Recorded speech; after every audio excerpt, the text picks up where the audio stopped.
இன்றைக்கி பாதாம் முந்திரி பருப்பி தாங்க செய்ய போகிறோம். 1 கப்பு பாதாம் முந்திரி ஊற வச்சு வச்சுருக்கேன். இது பாதாம் 2 கப்பு சர்க்கரை, ஏலக்காய். இப்போது எப்படி செய்கிறதுன்னு பார்க்கலாம். இந்த ஏலக்காய் அரைக்கிறதுக்காக கொஞ்சம் சர்க்கரை போட்டு அரைச்சிக்க போகிறேன்.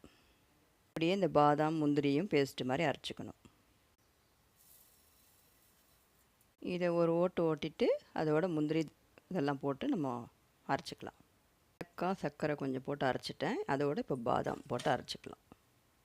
பாதாம் முந்திரி போட்டு அரைச்சிக்கலாம். இந்த மாதிரி அரைச்சிக்கோங்க.